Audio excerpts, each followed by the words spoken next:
Hey, Golden. We're about to start Reviewers Web. Golden. Yeah, let me change to push to talk. 3, 2. All right, you're good.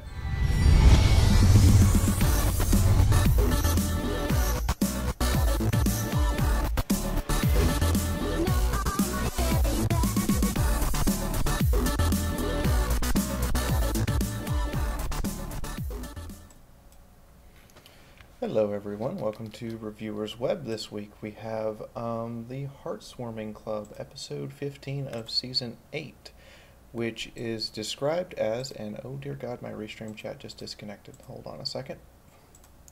I love you, rap. There we go.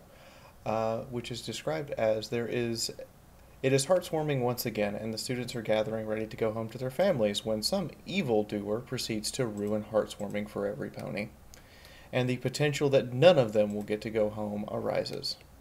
I have joining with me here Golden Fox and Jasper and Mastercode and Moon Knight Burb and Silverquill and Sunset and Bernie Critic, and I will let them introduce themselves. That's you, Golden. Oh, I thought it was okay. Well, yep. Hi, I'm Golden Fox. I review ponies, movies, and I stream video games. Hey there, hi there, ho there, I'm the pizza pony who better to cook the thing than the thing, and I make comics and do audio stuffs and stuffs. Hey guys, race analyst here, Mastercode. That's right, your super awesome stallion of the stars, here to rock and roll. Woo! Hi everyone, I'm Moon Knight, and I basically do some covers. I review My Little Pony episodes and also some video games.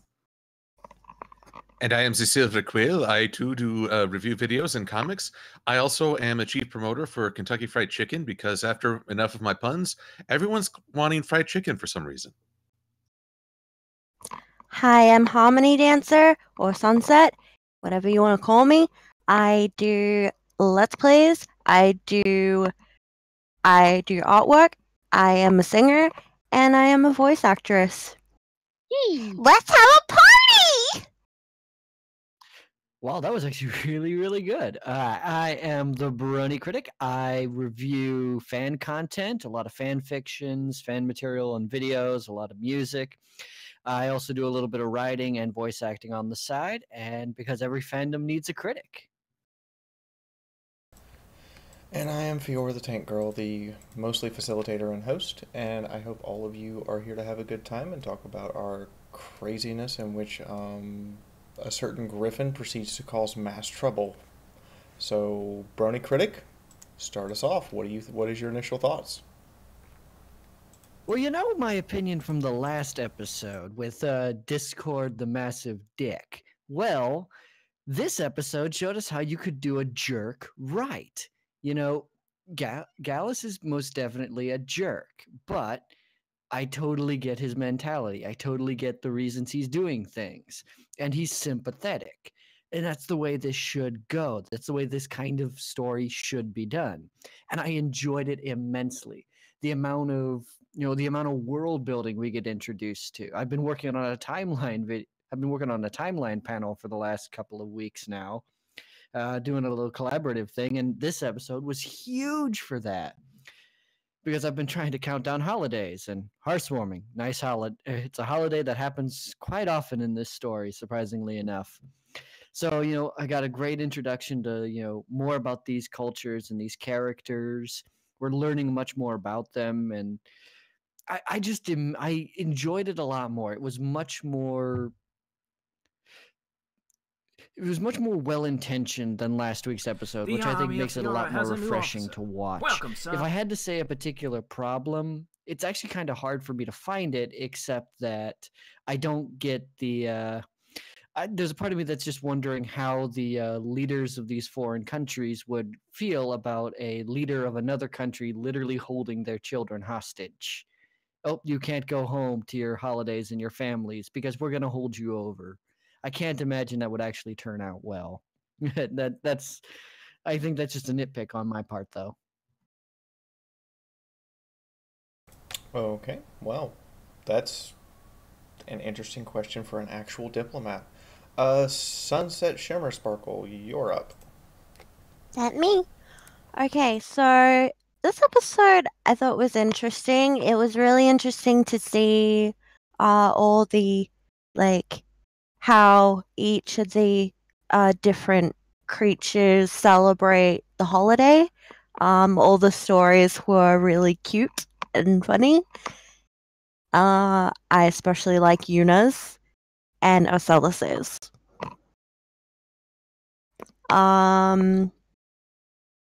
I felt bad for I'm bad with the names. The Griffin. Gallus. Gallus. I felt bad for Gallus. I know, like, with what he did, yes, it was bad, and but I kind of felt for him because my family's a little dysfunctional, to say the least, and just I get that. I'm done. All right, and I thoroughly enjoyed this episode. I laughed aloud watching the changelings celebrate their first Heartswarming, and I enjoyed all the other stories, but I think the changelings stole the show for me. In terms of the characters, especially the Student Six, for a large chunk of the first half of the season, all we got to do was see them be victims of everyone else's inattention or quirks, and then they'd be shuffled off screen. This was really a key time where we could see them be victims of someone else's plotting, but then how do they deal with it? And they aren't all squeaky clean, oh, well, I'll get along. Especially Sandbar. It's like, dude, stop blaming Ocellus. So more on that later, but I just loved it for the reactions. I loved it for how the characters interacted, and I agree, world building, getting to know these cultures better. There is, however, a double meaning with that, because this episode also relies on what I view as a negative trait within My Little Pony. Consistently, we're presented with the image that if you're born into a certain species, your characteristics are defined.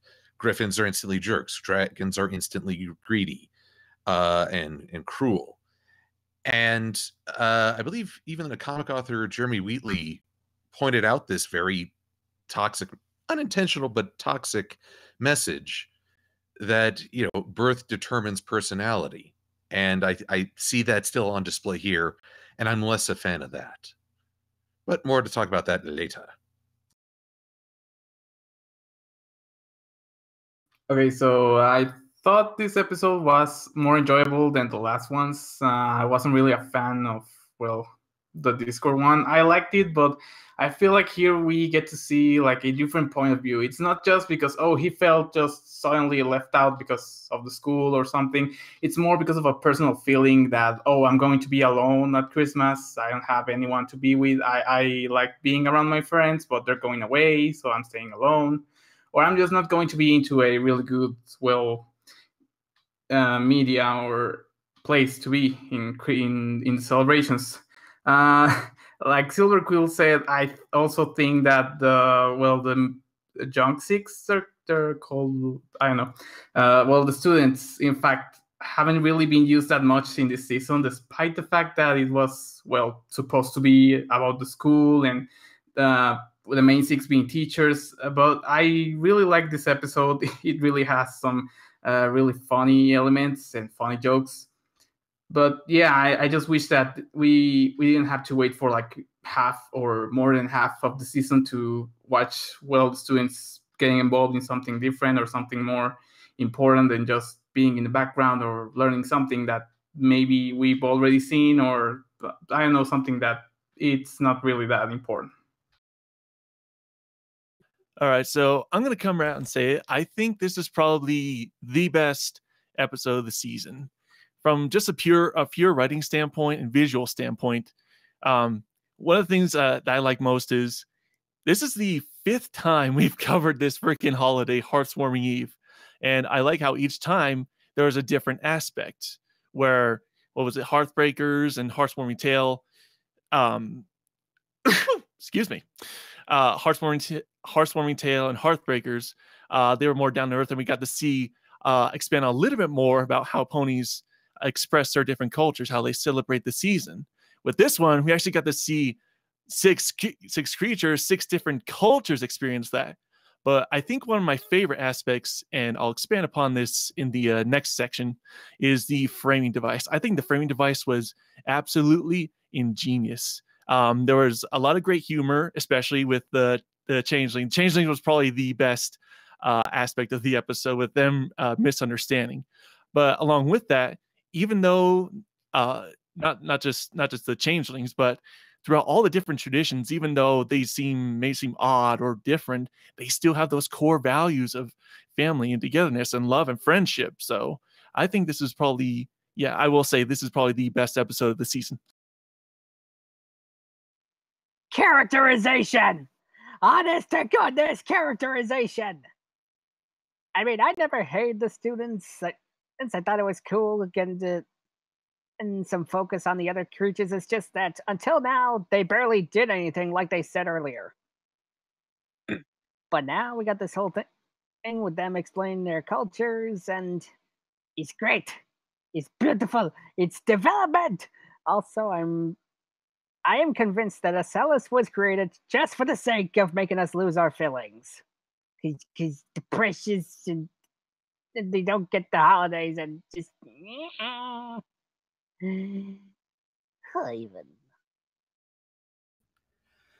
Well, I'll come out and say it. I absolutely adore this episode. I don't know how well this would level up to the other Hearthwarming episodes. I'm not exactly sure how there are 5. I know there's 4, according to what Massacre said. There's Hearthbreakers, Heartswarming Eve, Heartswarming Tale, and this episode.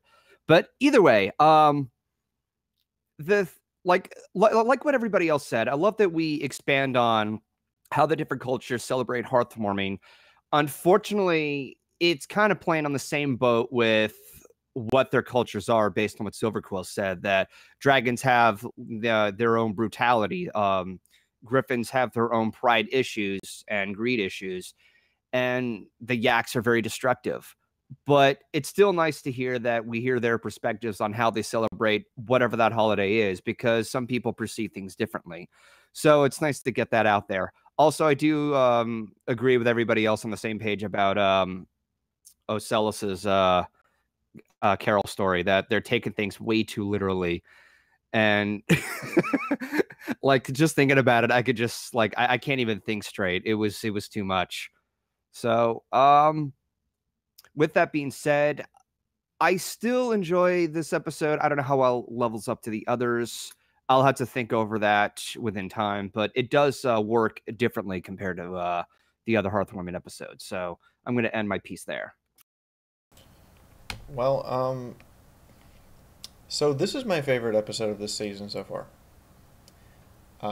Because it deals with something that's a very real-world issue. For me in particular, I went and looked this up while we were watching the episode. According to the U.S. Board of Education, 38.1% of college-age students do not go home for Christmas. And the reason that's important is because when the show started, it was for 8 to 10-year-olds. Those 8 to 10-year-olds are now in college for their first or their third year, and a third of them don't get to go home for Christmas. I don't get to go home for Christmas. I spend my Christmas with whatever friends will take me in.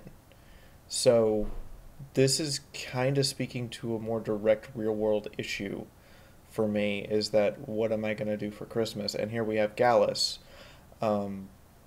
who also, to me, this gets revealed another very important political issue.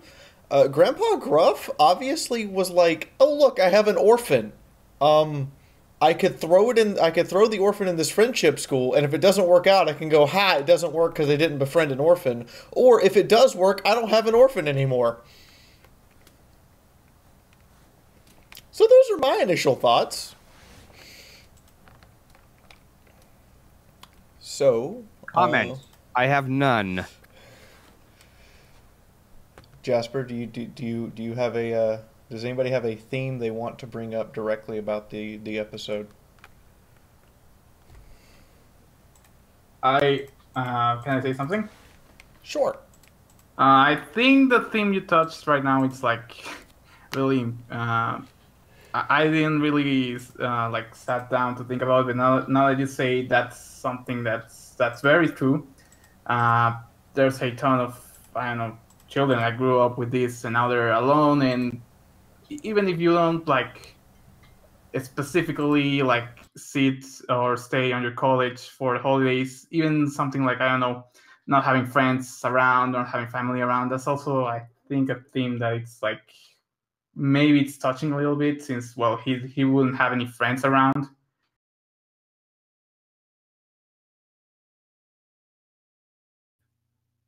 I see Silverquill, and then I see Jasper. Well, I think it does touch on sort of a sense of nerve. One of the traits about Christmas is that we're bombarded, in a sense, by all these themes of family and goodwill, and yet if you spend enough time in stores hearing the Christmas Carol music, it actually has the inverse effect. Uh, Too much of that bombardment can really wear down on people's spirits, and I think Gallus represents that feeling. Everybody's going on about spending time with their families, and no one even is aware of what he's facing. So it does come off as very sympathetic that he would go to an extreme and regret it later. I think often we tend to criticize a character for an action in the moment, but really good characters also have failings and frailties. I I kind of really have to agree with that one. Is if he's a good character, like you've said, he does have his failings and his frailties, and I think he's really showing them. Jasper. The scary part, I think so far, Gallus is the most developed of the students.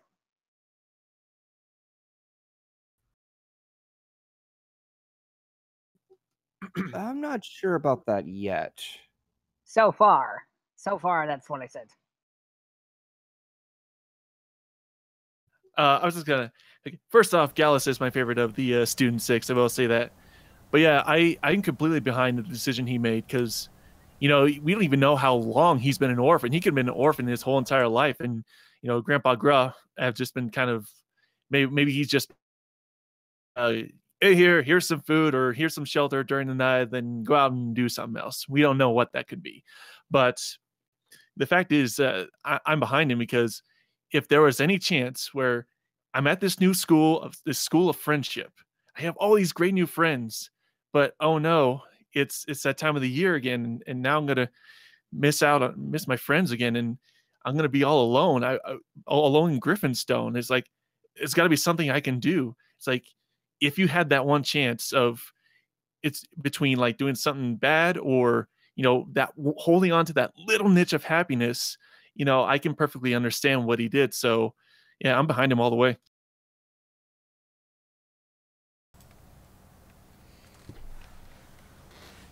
Silverquill.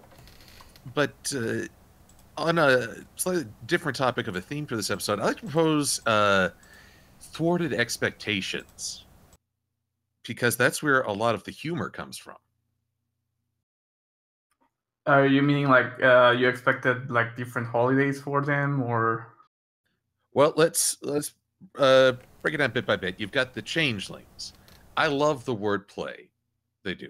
They use all these classic phrases for the holidays, and then they do the most literal interpretation. I was laughing so hard.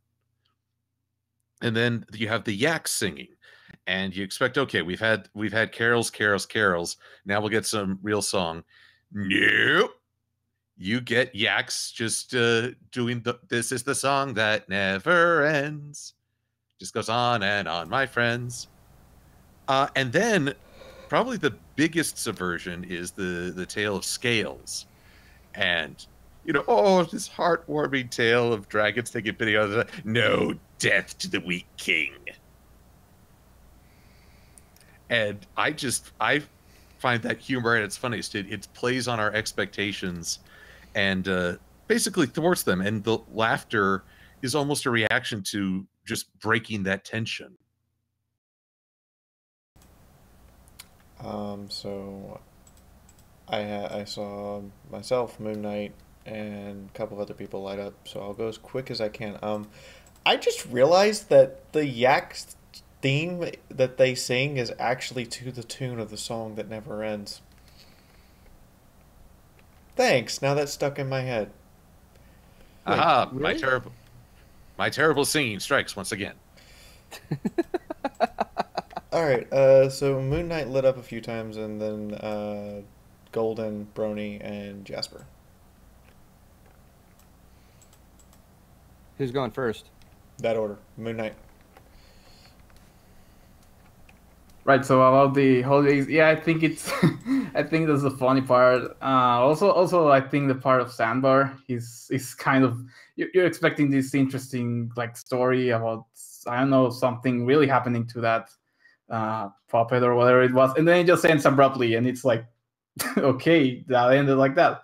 Another thing, it's like, yes, also Gallus is also one of my favorite characters. Like, I think Master said, but I think that even with Galus's, I think that he's kind of one of the most one of the students that's going to learn more about friendship than maybe the others. I mean, obviously the dragons are probably just mean and furious about everything, but I think Gallus being like that, he can spread a little bit more of, I don't know, friendship, being with others, not being really grumpy, because, well, we know that Griffins have been like that since forever, because even the king couldn't like control them properly.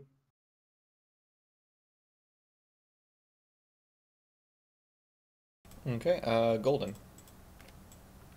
Okay, so for my favorite and least favorite of all the tales, I believe I said this earlier. My favorite has to go with Ocelus's. I thought it was absolutely hilarious, but it's also a bit of a tie between hers and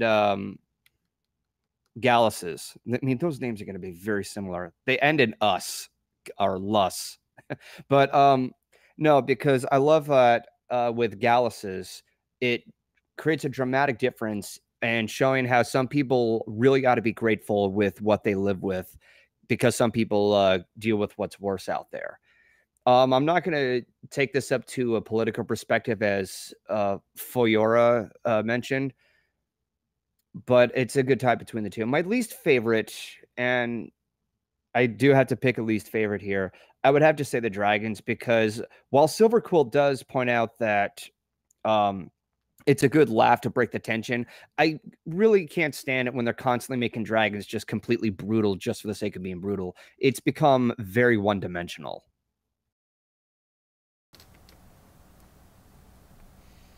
Okay. Jasper. Something someone actually pointed out while we were initially watching. How long have they been at that school?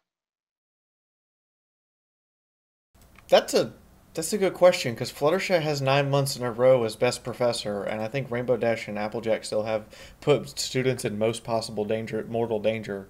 That and Ocellus mentioned how Twilight taught her about Heartswarming last year. So does that mean they've been at that school for almost a year now? No, I think Let's do Silver Quill and then Moon Knight on that one. Well, time in this show has always been very flexible. For no matter how much time has passed, I guarantee you Pound and Pumpkin Cake still look like babies, as does Flurry Heart. But what I find interesting is that this at least confirms that the events of To Where and Back Again were at least a year ago.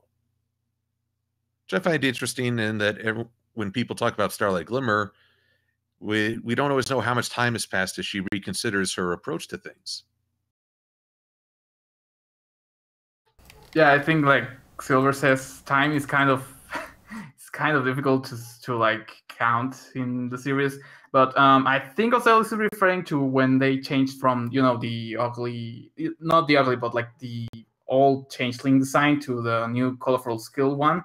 I think that's what she was trying to say. Like they were introduced to this new culture, and maybe they got to know this heartwarming. But also, there's another fact that we don't really know when the school like semester or the year started, because it's not a regular school, so it could have just started like, I don't know, in February, in any month, so it's kind of difficult to say. But yeah, it's going to be more than 9 months. Burning Critic. Yeah, I've been looking into all of those different things, and I've been counting down the different the different Heartswarmings, and we've had 4 Heartswarming episodes, but looks to at least be about 5 different references to the Heartswarming holiday. Yeah, we had the one in Heartswarming Eve, we had the one in Hearth's Breakers, we had a Heartswarming Tale, and then we have the 2 that are mentioned in this one. So the problem is I can't tell quite whether or not that the one that's mentioned in this one a year ago is a reference to the same one of the Heartswarming Tale. And that's sort of where the big confusion is coming in. So we've either had 4 or 5 Heartswarmings in the show so far. So that's about 4 or 5 years.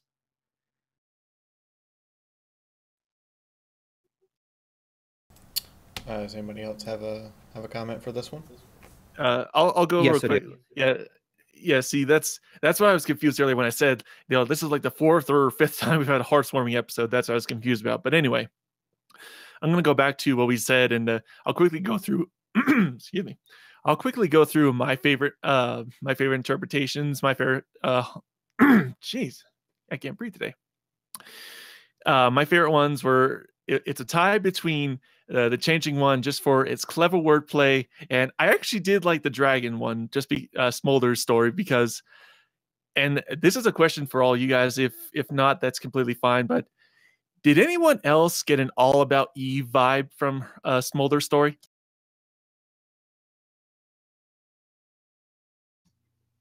Not that I know of. I don't get the reference. Nor do I. You have bewildered us. Okay, never mind. It's okay. Never mind. If I go through, it'll take too long. It's an old movie from the 1940s. It's a great movie, but never mind. Then moving on to next topic. I actually wanted to add something about the whole time span thing. I think this is also the result of, this is something that not many people address, but I started to notice it based on the various interviews that I was involved with the show writers. And this is that whenever the show writers are working on anything within the episodes, they don't pay attention to each other's scripts, most of which they're freelance writers, arguably. And sometimes even these new writers who are currently taking over the show, they sometimes don't know much of the older material, or they just take what's only on the surface and not looking in the full details. And continuity becomes more of an issue within time. Like immediately from the beginning of the series, there was an issue with continuity. And that's because, again, all these script writers, they're just writing scripts at the same time and not looking at each other's scripts and looking over any continuity stuff. It's because at the surface, it's perceived as a sitcom slice of life and not a continuing story. So I think that's something to take in mind when it comes to the time span of whenever the school was open or whatnot. I would just like to point out that whenever anyone mentions continuity in the context of the show, I am owed a quarter. Golden, you owe me 75 cents. Really? Continuity. I'm surprised that at a con he still had the soundboard ready to go. Can I get that soundboard? I want that soundboard now. I would like one too. That's hilarious. So does anybody have anything else they wanna come out with before I go, and then we start taking viewer questions? Just turn on your mic.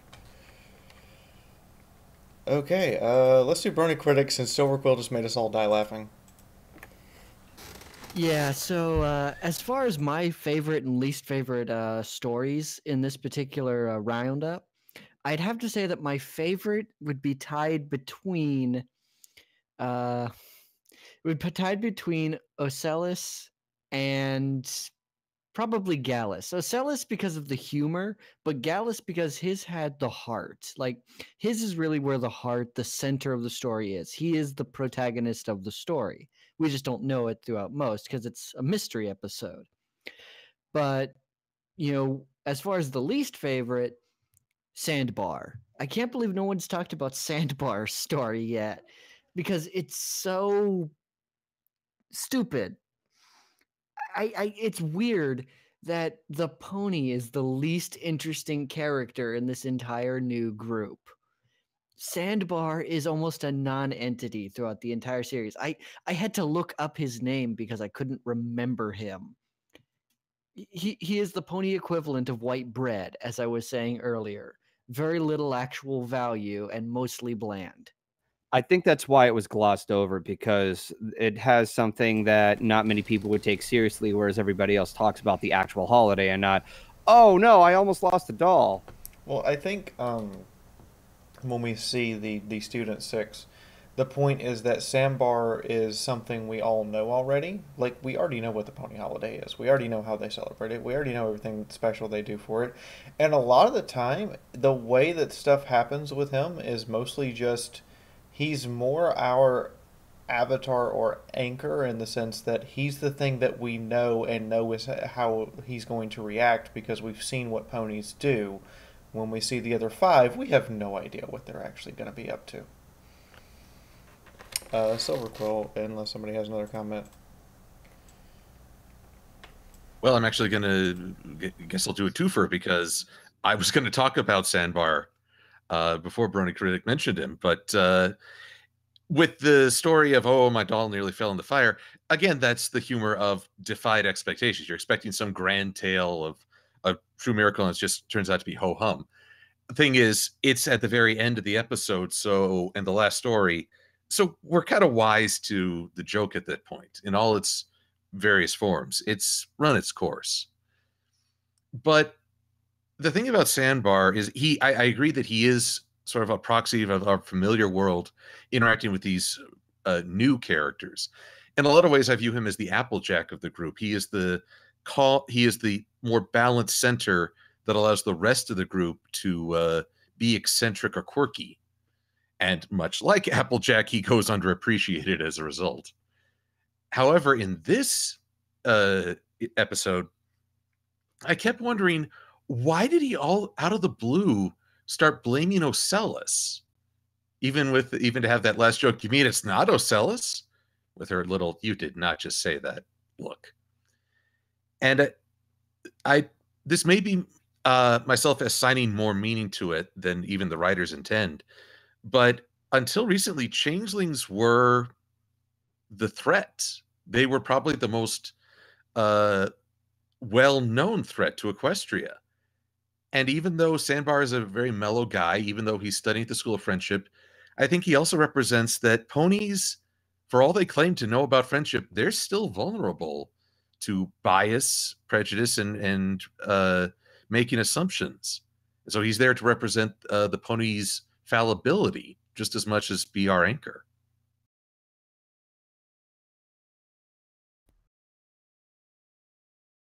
And anyway, I'll go back to what I was talking about earlier in my intro, the framing device. This episode, they could have easily just had all the Student 6 just, gathered around the fireplace, and each of them discusses their own cultures, like, hey, what's your culture celebrate like? And what's your culture? And da-da-da, and just go through the whole rigmarole like that. But no, they actually went the extra step, and they actually imparted a mystery element, which I think was fantastic. Because if it was just like that, like just them, telling their stories around the campfire, around the fireplace, that would have been fine. But this whole mystery element adds a level of conflict. And it allows the characters to have more interaction with each other. And excuse me. And I think that was a much better path to take than just the rudimentary, this is our culture, this is our culture. Okay, time for school's over, bye. I think this was a great idea.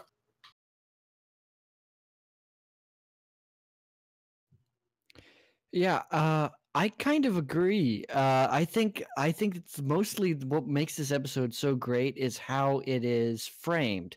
Because we've seen episodes where, it's all of them kind of expositing on the world around a campfire. There was that episode last season where it was what is it, Rainbow, Applejack, and Rarity all getting together and telling stories about the original six, like the old guard or whatever they were called. And it's really interesting. They could have done that, and I think it could have still been good. But what they did that worked really, really well here is they framed it as a mystery. They kind of staged it in a similar vein to, honestly, when I was looking at it, the thing it reminded me of was almost Murder on the Orient Express. A bunch of people stuck in a room together trying to figure out who did what by telling their stories. It's kind of staged like an Agatha Christie mystery, and we learn more about the characters as a result. And I thought that was rather refreshing. Moon Knight. About the refreshing thing, because it's also not your typical. It's kind of your typical, but it's not your typical Christmas episode, because we've seen in the past that they've done the Christmas play. It's also, I think it's called A Christmas Tale, or the one with Scrooge and all of the elements that we already know. I think this one is a little bit more new, a little bit more refreshing, and it also has a little bit more of heart that we've seen a little bit in some of the episodes, like To Change a Changeling or something like that one, where there's like some feelings mixed in between. But I think that's also a good point, that it's something that we haven't seen before. Talking about the stories, I'm really I'm really glad that no one's talking about Silver Streams, because I think that's kind of the more generic-ish one, because they just spent like one day. I think it was like they was one day on the land, one day on the sea, and then the other day like normally, and then just Queen Noble gives out presents. I think that's kind of like the most generic-ish. And also, I still don't see the point on Storm King. I think his other design was more like intimidating, but I really don't see why they feared him. So basically, you're kind of addressing the Storm King on the same issue in principle that people had with Cadence and Shining Armor, in that they were introduced so late, there was no mention of them until up to that point. No, I'm saying like in the art book, like they had a different design for the Storm King, and also the story of the Storm King and the movie itself is kind of like similar to Anor Material, something else that I've seen. But like my point is, what was really intimidating them so much about? I mean, it was literally just a monkey. It was just the staff that was giving him power. So without the staff, or before he had the staff, like what was really like the point of him? And I think I saw somewhere that they were going to touch that some more, but in the story, it's kind of the main point of the holiday. So I don't know. For the Storm King, I think it's more they were afraid of his army. The one thing he had going for him in the movie was sheer force of numbers and soldiers, aside from Grover. But really, he's just the face to an empire or a conquering force. There's nothing hugely exceptional about him as a villain. Welcome to the army of Fiaura.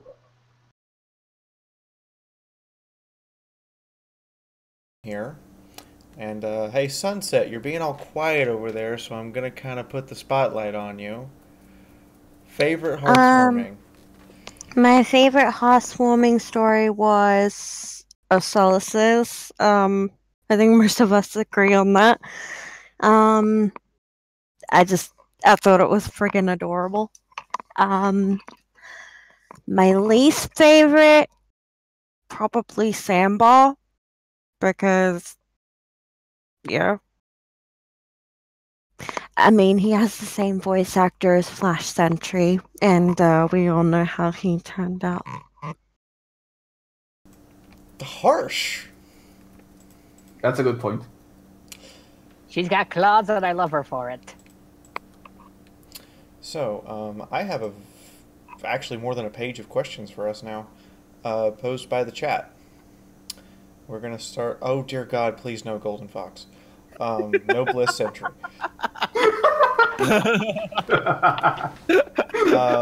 we've already talked about the holiday points of view and what we found interesting about them. First question is from AFL Studio 300. Why does MLP keep having Christmas at the wrong time of year? I can answer that. Go for it. When was the last time MLP had an episode during Christmas for the past couple of years? Like airing or Airing. I think I remember that, and it's very specific because it was actually the first episode of My Little Pony I saw, and it was actually on Christmas. It was the first one, but I think it was on 2011. I think it was 2011 when I saw it. So that's like the last time they've actually aired it on the day that it is, and that's the first one that I saw, and Lesson Zero. So, to point out too, MLP used to be at around the fall area, and then it would finish around spring. Now they aired in spring and they ended in fall. They can't air an episode during Christmas at that point. That's why they have to air those episodes at a time when it isn't Christmas. That, and for some reason, Hello? it's because I saw Jasper. That, and for some reason, they also have the holiday thing that they're doing this year, the perfect gift or something. So I don't know why they could have just waited for that one too, if they were going to tie them in. But yeah, they're mostly ending on spring or summer because, well, the early airings and stuff right now. I'd like to counter that question with another question. Why does Walmart put out their Halloween stuff in the middle of August? To prepare in advance. It's a marketing strategy. I actually think that might be a similar situation with this. If they release the episodes at this point, then these episodes could be released on DVD as a season package around Christmas time when they know kids are going to want to buy them. So they might actually release the Heartswarming episodes now so that the Heartswarming episodes can be bought, on DVD around Christmas time. That's actually a good answer because I've seen when I go to like stores and stuff, they actually release I think it's a pony for every season. I think they released it in like December or something. But yeah, continuing with Jasper's question, why is freaking Dia de Muertos stuff already? I'm already eating the freaking bread, so yeah.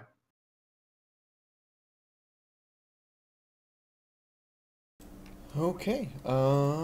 Next question we have here is, quote, do we think Sandbar is racist against changelings or that changelings directly did something to him?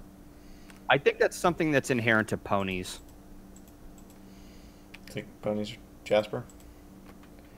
I just think Sandbar is stoned 24/7. Silverquill. It's hard to say. I think he had a bias, and there are moments where the past and what you've heard can blind you to the present. I don't know if I go full on racist because we've got Chancellor Naysay to represent that.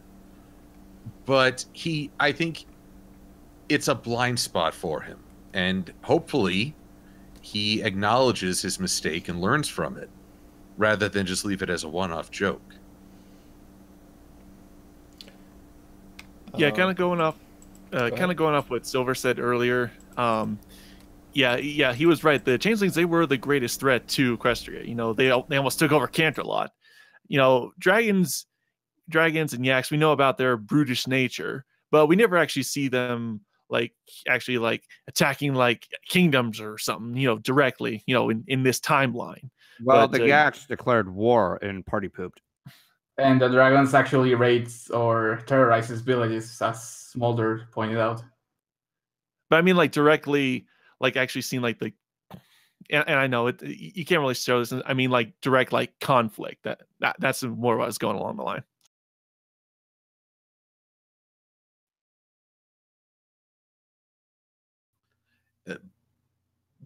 What would Pony War actually look like? Would it be straight out of the to there and back again? I think it was. Mass murder, genocide on all sides. Horse against horse, burbs against burbs. Blood and guts raining from the heavens. Suddenly, That's I just the opening. really Verbs against verbs. Suddenly, I really want a season of World War Pony. Go ahead, Bernie Critic and then Silver Quill.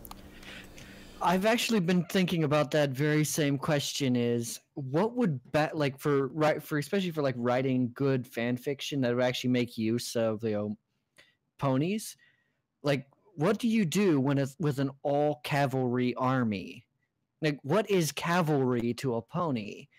Things like that kind of question, and for writing those kinds of battle strategies. And it's really interesting, and I think the episode you're talking about is also called Cutie Remark. No, not the Cutie Map. Cutie Map. Yeah, that one. Cutie Remark or Cutie Map. Something like that. It's one of those two. And I think to speak on the Sandbar the Sandbar racism issue, I think the answer might actually be a little bit more benign, and it's simply because Sandbar's only major interaction in the episode was with Ocellus. He would make comments to Ocellus at the very beginning, talking about their holidays. He's the one who begins the discussion on the holidays, and he engages it with Ocellus. So I think it was actually just a continuation of those conversations he was having with her from the beginning, spilling out over into the conflict. I think it's honestly just the writers didn't realize the subtext of having him getting on the Changeling's case.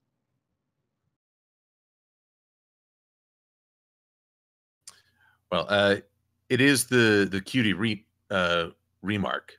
So the time traveling, where basically Pony War consists of the climax to Blazing Saddles. They hit Buddy. Come on, girls. Slap him, slap him, slap him. Why is that too accurate right now? What? I'm gonna hug you harder next week now. She's probably gonna hug me right around the neck. She does that from time to time. I mean, occasionally at the fast food restaurant, they stare at us kind of weird. I go, and everybody goes, "Oh, it's perfectly fine." You get recognized or something? But I did also want to follow up on the idea of the changelings as a threat versus griffins and dragons. With raids and troublemakers, those are individuals. Before the Storm King rolled into town, the Changeling Empire or Hive or whatever term they use was the only unified force that seemed to go against Equestria. That was the army at the gates, and because they could shapeshift, they could actually walk past your gate and you never notice. So I think they were, until Starlight and crew and Thorax created the Reformation, they were the greatest threat. Too bad for the Storm King. He actually seems kind of tame by comparison. Yeah, I think about the battle formations, I think that may have been something that happened in the past, because, changelings have existed for, I don't know, many years before. Dragons have existed for many years before. So maybe in that process of unification, because, Heartswarming is about, all these pony races uniting and getting together to form Equestria, basically.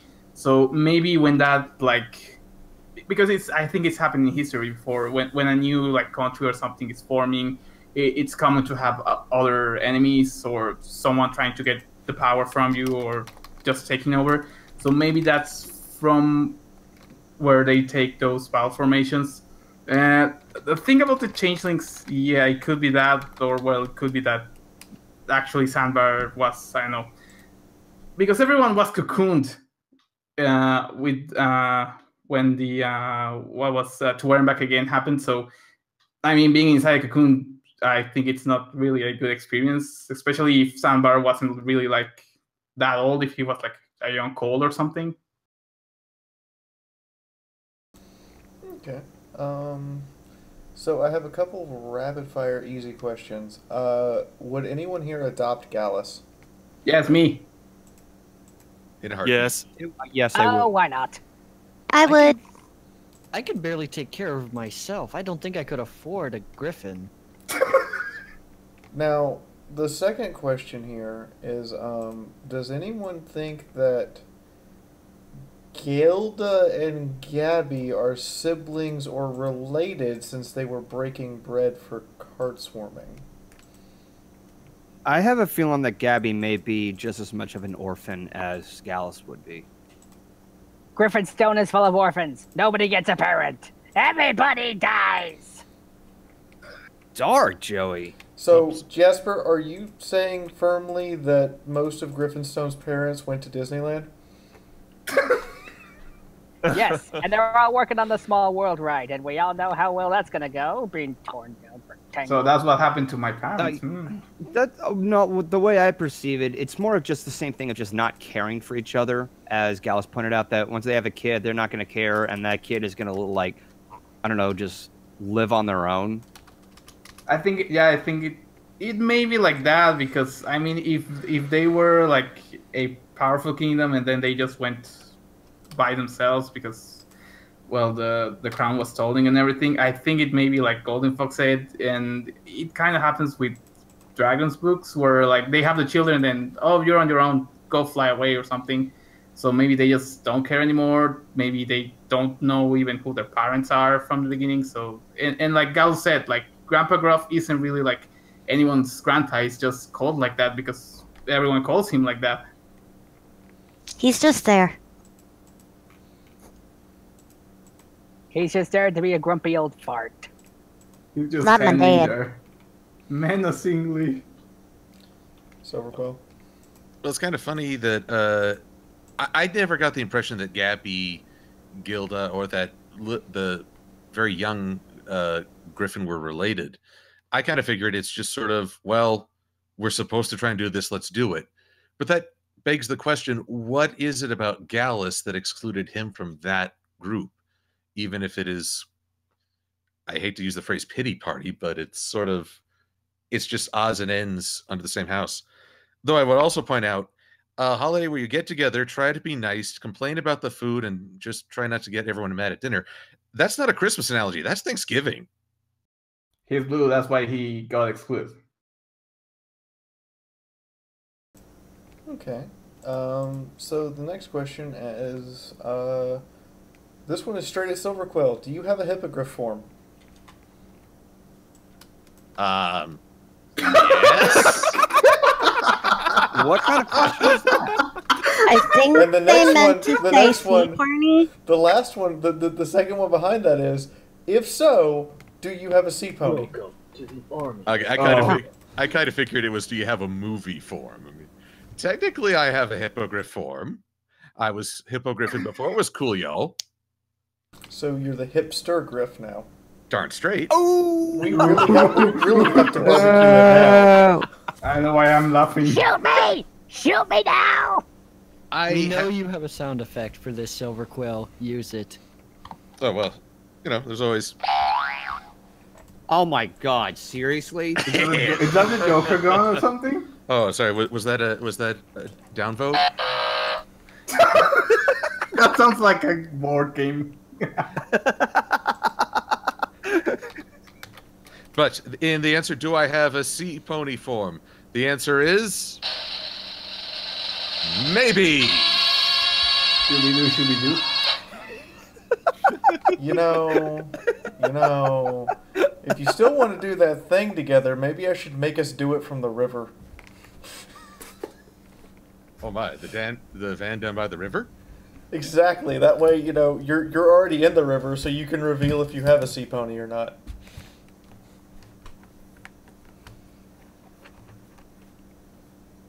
Well, I haven't designed it yet, but I figure if I ever became a sea pony, I would... Well, if I became an aquatic form, it wouldn't be a sea pony, it'd be like a kraken. The duck. Release the Kraken! Silver Kraken. What's cracking, Kraken? So the next question is, why isn't there a zebra at the school? You know, that's a question even I asked. The They're too reason's far away? The reason's fairly simple. How hard is it to rhyme all of the dialogue? They don't need to rhyme. You can't think just go they're- around and rhyme all the time. I think they're just Okay, too then far that's it. away. Maybe they're too far away from the school or something. I would like to find out their reasoning because, me personally, yeah, I get it might be hard to make everything rhyme, but I'm pretty sure that's just Sakura and not the entirety of all zebras. Because if it's the entirety of all zebras, I'm going to stare and go, how is this even possible?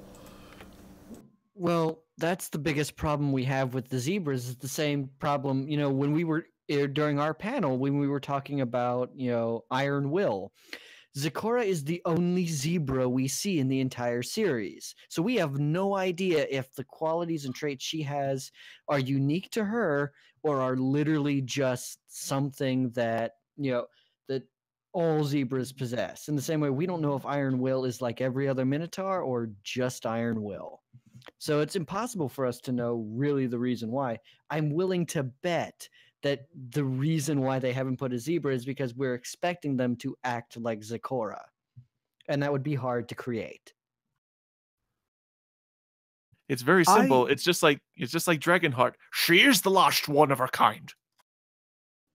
I don't really think I would perceive other zebras in the same fashion of how Zecora would be, though.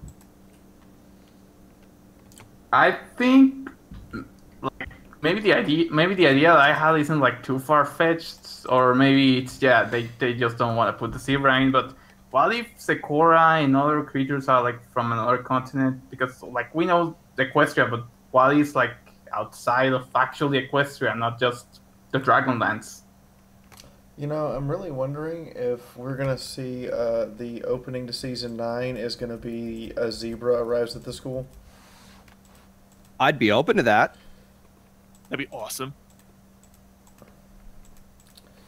All the zebras. So I have one question here left. How exactly does AJ or Sandbar allow the others to act? I don't understand the question. I think that's for Silver because of what he said about Applejack. Yes. Well, it's much the same as Applejack. Actually, the question is, how do Sandbar and Applejack do this? You have this group of eccentrics, and they play off one another. They come into conflict. They butt heads, especially as they did in the season premiere. Sandbar and Applejack are the ones who bring usually a moderating voice. It's why Sandbar's reaction this episode startled me in many ways. But they're the ones who say, hey, take it easy. It's fine if Yona just enjoys her culture, or hey, how's it going? He's the middle ground of the group, much like Applejack, who, Pinky can jump off a cliff in his fit of energy, and it'll be Applejack who's there to catch her with a lasso. The others can come into conflict about their various cultures, and Sandbar will be the one saying, hey, let's chill out. Again, except for this episode.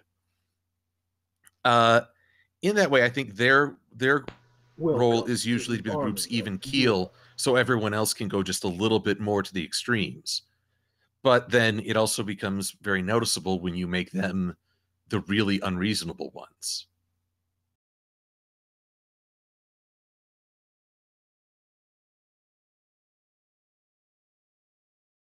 Anybody have anything they want to add to that? What was the question again? How does Sandbar or AJ allow the others to act? That's the thing, though, because we didn't really have much screen time with the students throughout this season. I can't really say too much in comparison to what Applejack does. I think that's a good point. That I think we said it from the beginning, and others said it. Like, this season was supposed to be about the school, but it's been.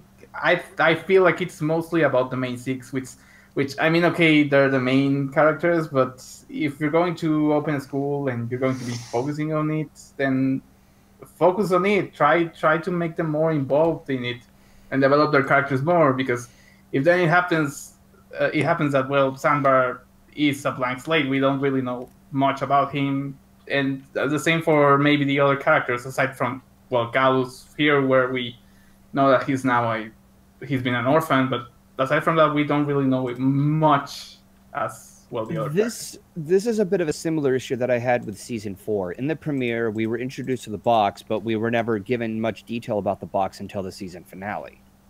Yeah, it's also the Explore Equestria or whatever theme they had. I think it was in the 4th or 5th season, and they didn't really went outside Equestria. It was just like I think it was like Manhattan or something, but it wasn't really like outside of their comfort zone. And I would actually like to see like the movie, like I think it was a jungle that they cut out. I would actually like to see that part more than any of the other cities that we've already seen like hundreds of times. I kind of just one last thing. So another reason again why I like this episode was because again, this is really the first time. There's only been a few episodes where the students just got to interact with each other. I mean, there was the season opener, which it established their characters, established their personalities. That was good. Most of the time, however, this season, they're usually just working off the main 6. It's like, all right, students, now this is our next lesson. Let's watch as Rarity and Applejack and learn a friendship lesson. This is one of the few instances this season that they actually got to interact and work off each other, which is a systemic problem that's been this whole entire season where we haven't gotten much of the students. But again, this is why I praise this episode.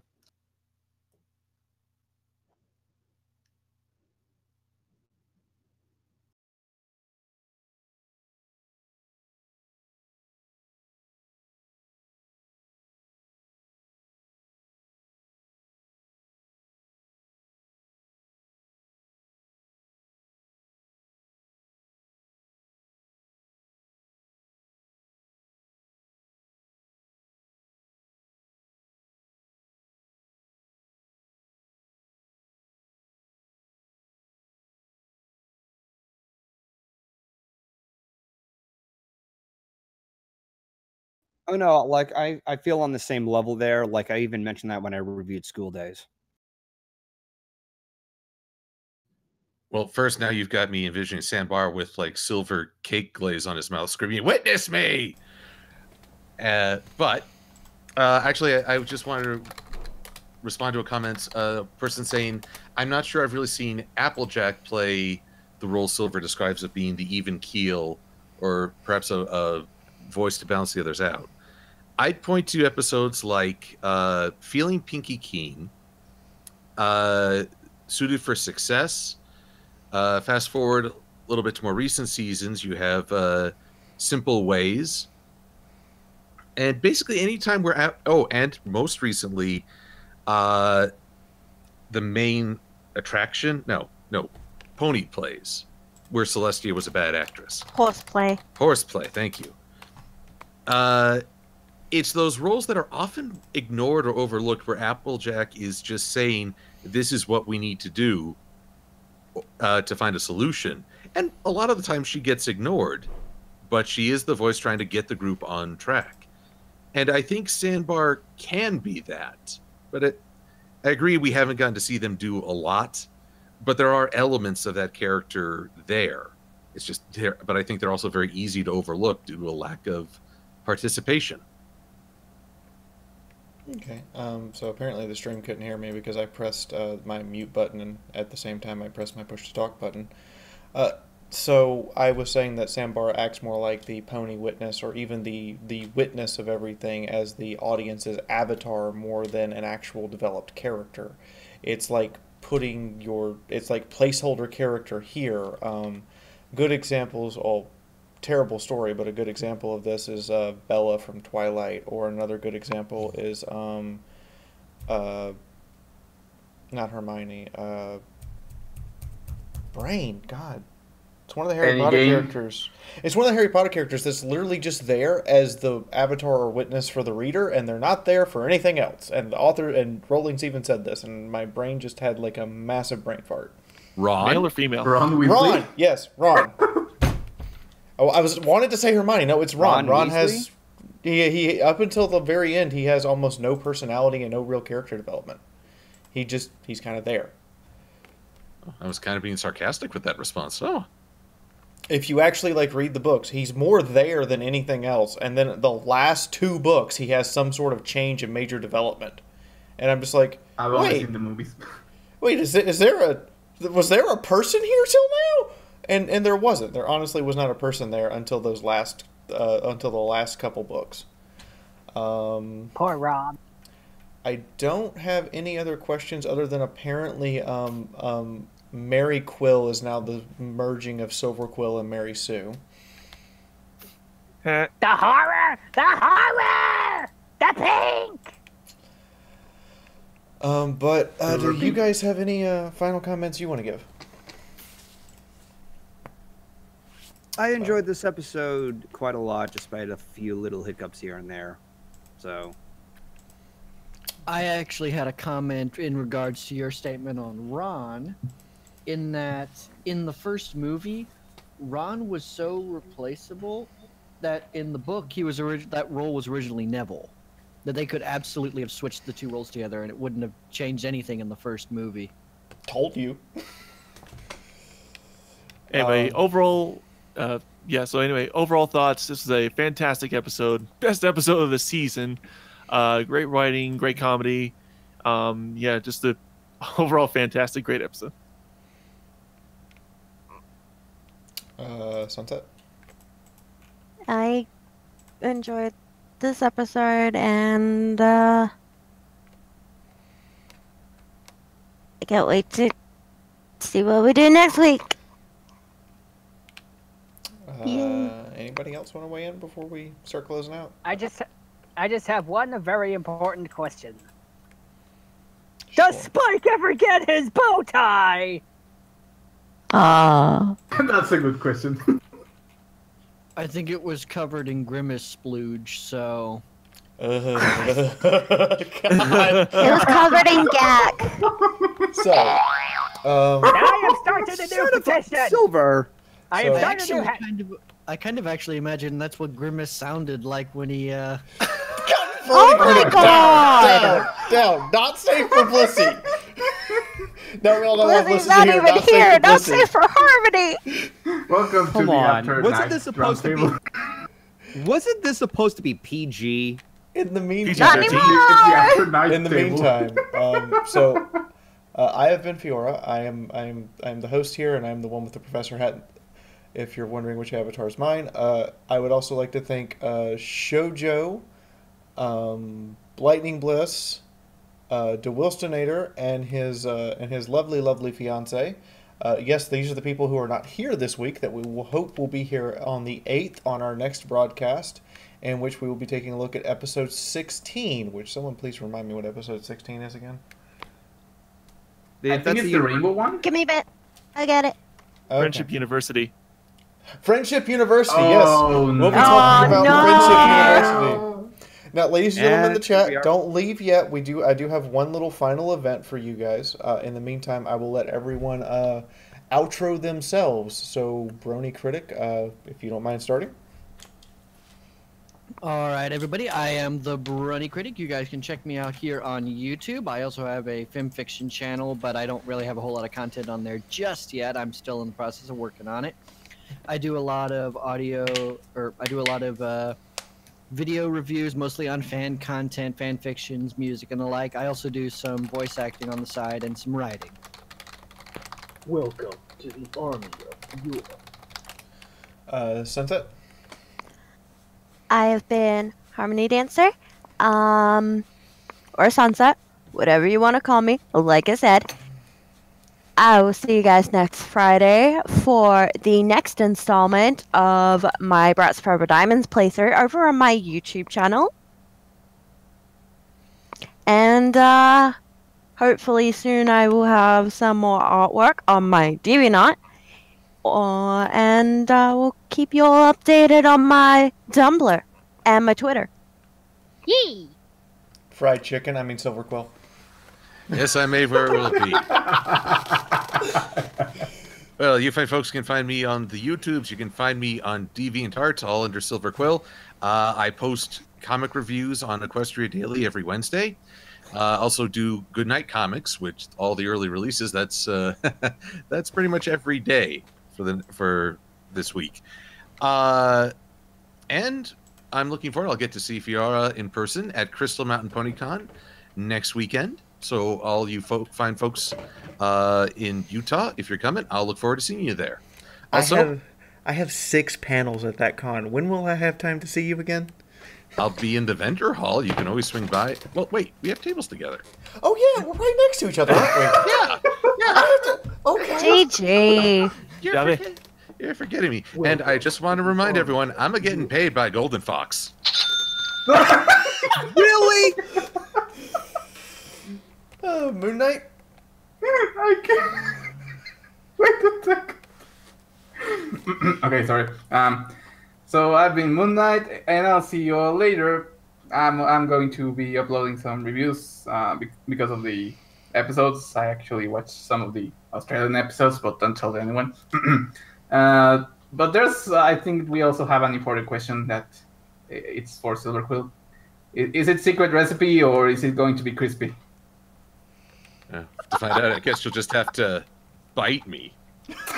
Oh! Thank you for the visualization. I will have No one wants to bite that. Nobody.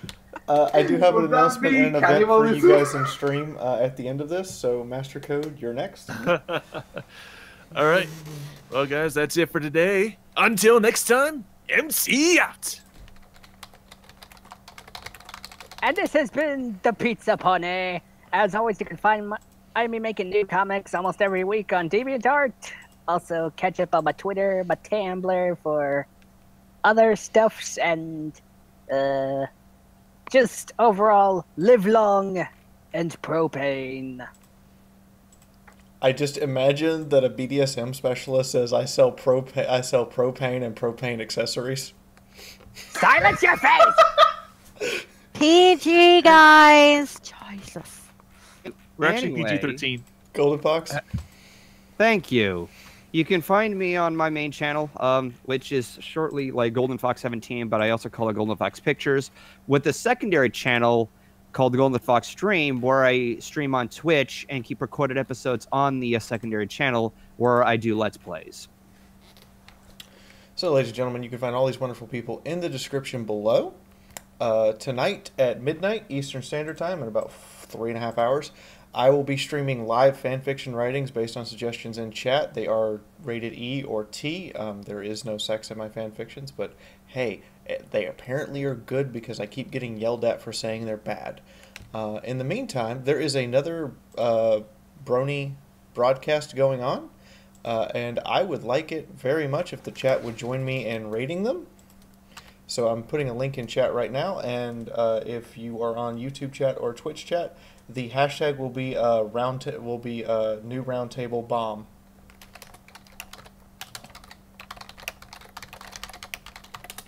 You just go to that particular it's the Barcast, by the way, guys. You just go to their streaming site and type in the hashtag in chat to say you were there, and that is about it. Basically, we're throwing our audience at them at the end.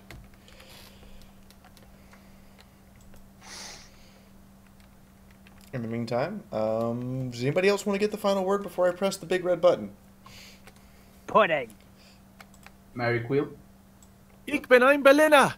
I'm getting KFC after this podcast is over. All right. What? Good night, everyone. KFC for everyone. Bye. Because every fandom needs a critic. Bye-bye. Bye-bye. Bye. Laters. Bye. Bye.